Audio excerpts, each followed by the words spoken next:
They have. Then we've had this poison in academia and elsewhere for decades. So I'm glad you believe it can be turned around. I do have my doubts. Now, before you go, I've got to ask you about this ongoing sham trial of former President Donald Trump. It's continuing in Manhattan. We've had Stormy Daniels testify.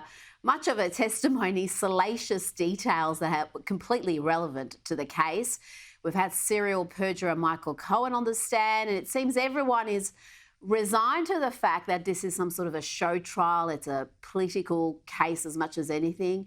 Former federal prosecutor Andrew C. McCarthy wrote in the New York Post that New Yorkers should be outraged at the mockery District Attorney Alvin Bragg is making of the state's legal system as the entire country looks on. Douglas, the entire country is looking on.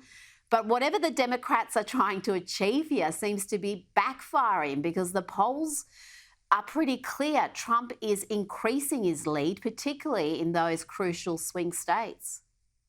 Yeah, it's an extraordinary miscalculation by Democrat prosecutors and others. As you say, as these trials go on, Trump's lead seems to strengthen.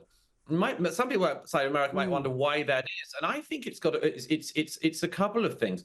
One is a lot of Americans have had bad experiences with the justice system, and so the idea that the justice system can be in some way rigged is a claim that they're sort of open to in a way that I think in Australia and Britain we sort of wouldn't be. But the second is that you see people like DA Bragg effectively putting on a trial in search of a crime. And that's what this trial has been. It's a trial in search of a crime. And Stormy Daniels took the stand, not because she had anything new to say, although she did actually contradict previous testimony she'd given, but because, of course, it was meant to humiliate Donald Trump. There were salacious details. And, frankly, I mean, most people would be humiliated to hear even these allegations made against him, or against themselves. Trump, as ever, amazingly, sort of has this ability to brush it off.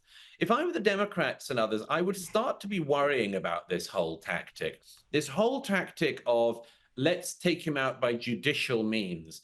There's all sorts of criticisms that can be made in every direction here. But the ultimate issue in America is the people. The people get to decide. They get to decide who to vote for and eventually who they do vote for. It's not up to DA Bragg.